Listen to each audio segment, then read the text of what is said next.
Time for weather on the ones. Scattered showers continue this evening. It will stay mostly cloudy with a low near 66 degrees.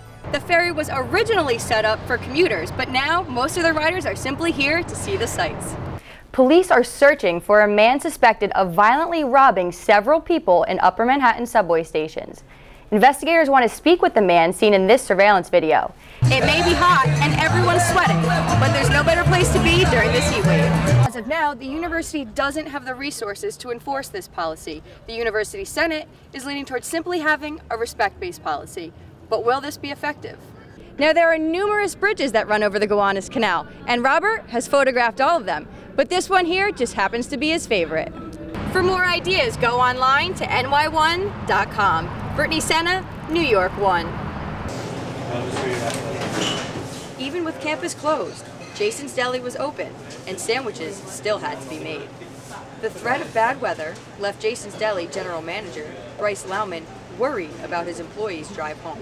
So today, for example, we'll close early just due to the fact that I don't want people out on the roads later and everything like that, mainly to make sure my employees and my staff are okay. Closing early also means a loss of sales. When Jason's Deli closes early due to bad weather, the company takes about a 30 to 40% loss for the day. Most patrons decided not to come out and grab lunch on this cold and rainy day. Colby Salmon and Owen Smith, however, were excited to get out of the house for just an hour or so. I'm glad that I can get away and just have some warm soup and not study anymore. Owen Smith wasn't studying, but had some free time to go on a lunch date with his girlfriend. Well, we had a snow day, and I was supposed to go to the career fair at Stamp, and it got canceled, so my girlfriend asked me to lunch, so we came and got some lunch. Lunch dates for students, and a little bit of business for restaurants, everyone seemed to make the best of what ended up being just a rainy day. In College Park, I'm Brittany Sena for Maryland Newsline Monday.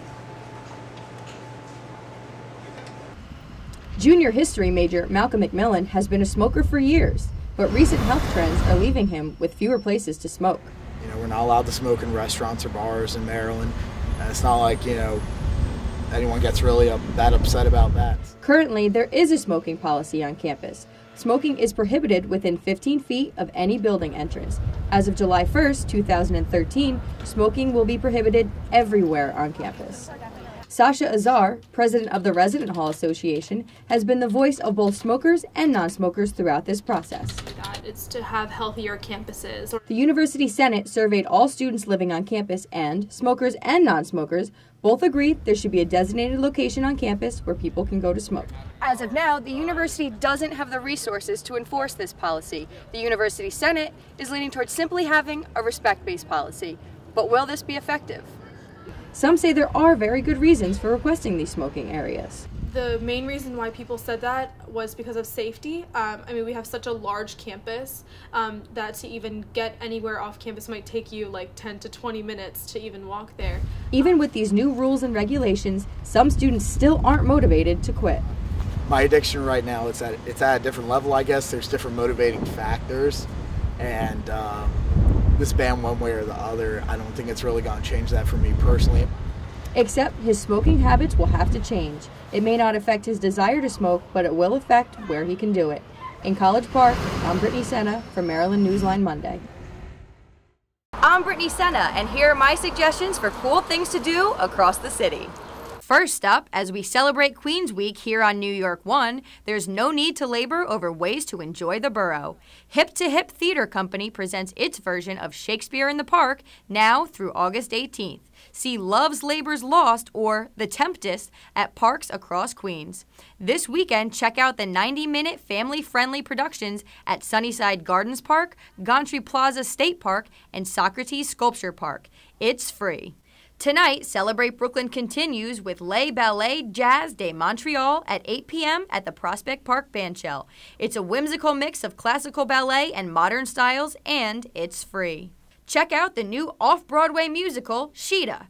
This one-woman show is written and performed by Broadway leading lady Jeanette Bayardell. It's a true story about an African-American girl who grows up in the Bronx and aspires to be a writer. It's presented as an Ars Nova summer fling on West 54th Street. Some trashy street theater kicks off this weekend. Sanitation, or Off the Grid, a new operetta about 3 sanitation workers, is being performed in all 5 boroughs. This weekend, it's at Theater for the New City on 1st Avenue Saturday at 2 p.m. And Sunday, it's at St. Mary's Park in the Bronx. And lastly, Sunday night, Arturo O'Farrell and the Afro-Latin Jazz Orchestra perform at Lincoln Center. It's part of an evening of music called Sacred Drums. It starts at 7 p.m., they play at 9, and it's free. For more ideas, go to ny1.com. Brittany Sena, New York 1.